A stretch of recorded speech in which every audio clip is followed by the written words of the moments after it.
안녕하세요. 요한복음 15장 9절에서 17절입니다. 9절. 아버지께서 나를 사랑하신 것처럼 나도 너희를 사랑했다. 너희는 내 사랑 안에 머물러 있으라. 두 가지의 사랑이 나옵니다. 성부 하나님의 성자에 대한 사랑과 성자 예수님의 성도에 대한 사랑입니다.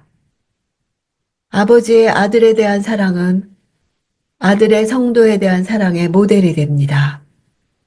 삼위일체 하나님 사이에 있는 신적 사랑이 우리를 향한 사랑에 그대로 적용된다는 것입니다. 그 사랑은 아가페로 조건 없는 사랑, 자기를 희생하는 사랑이며 대가를 바라지 않고 베푸는 사랑입니다. 10절. 내가 내 아버지의 계명을 지키고 아버지의 사랑 안에 있는 것 같이 너희도 내 계명을 지키면 내 사랑 안에 있을 것이다.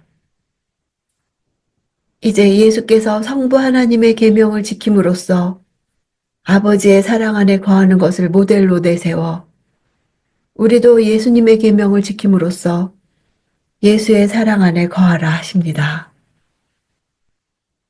예수의 사랑 안에 거할 수 있는 조건은 그분의 계명을 지키는 것입니다. 예수께서는 친히 아버지의 뜻에 온전히 복종하심으로 이 일의 본이 되셨습니다. 그분은 죽기까지 복종하셨습니다.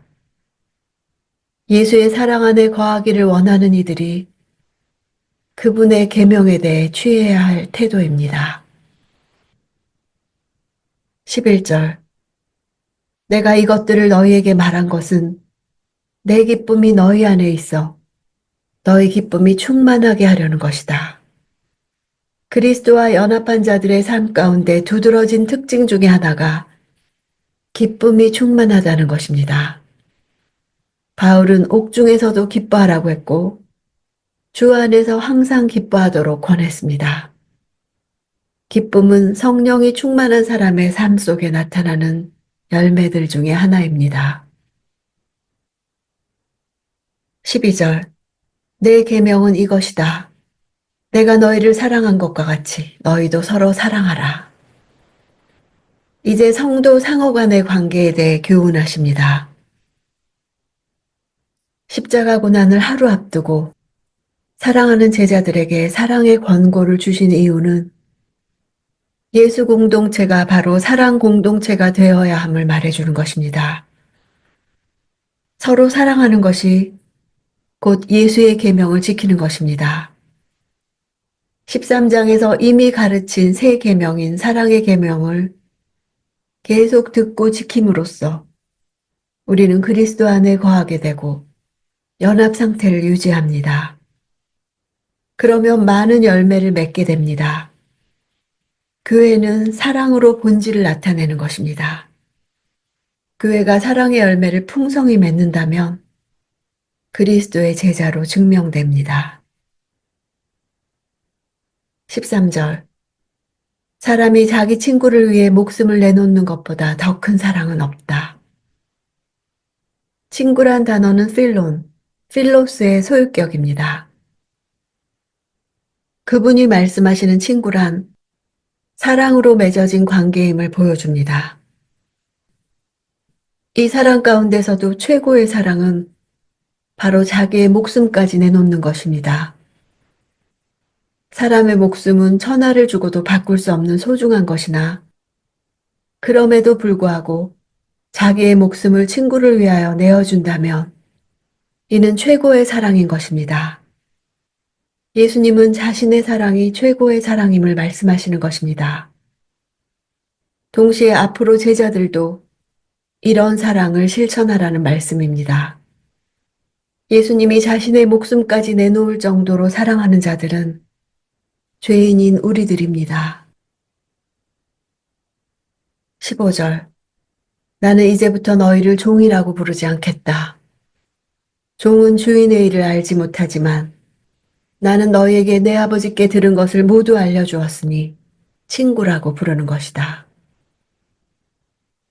예수님은 제자들을 종, 둘로스가 아니라 필로스, 즉 친구라 하십니다. 친구와 종의 결정적 차이는 지식에 있습니다.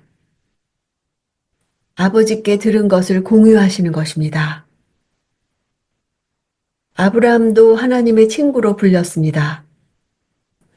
그에게 소돔과 고모라가 멸망할 것을 알려주셨고, 장차 그를 통해 온 족속이 복을 받을 계획도 알려주셨습니다.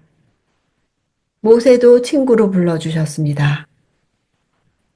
그에게도 이스라엘에 대한 계획을 알려주셨습니다. 16절 너희가 나를 택한 것이 아니라 내가 너희를 택해 세운 것이다. 그것은 너희가 가서 열매를 맺어 그 열매가 계속 남아있게 하려는 것이다. 그러므로 너희가 무엇이든지 내 이름으로 구하면 아버지께서 너희에게 주실 것이다. 가서 열매를 맺는다는 것은 사명을 감당하기 위해 제자들이 가야 할 곳이 세상이라는 것입니다. 세상 가운데 하나님 나라를 전하는 것입니다. 그것이 열매를 맺는 것입니다. 예수께서 기도 응답받을 것을 반복해서 말씀하시는 것은 예수께서 이 땅을 떠나신 후 제자들이 예수님과 교통할 수 있는 유일한 방법이 기도뿐이기 때문입니다. 박해와 시련 가운데서 교회를 세우며 복음을 전할 때 기도 외에 다른 방법이 없을 것이기 때문입니다.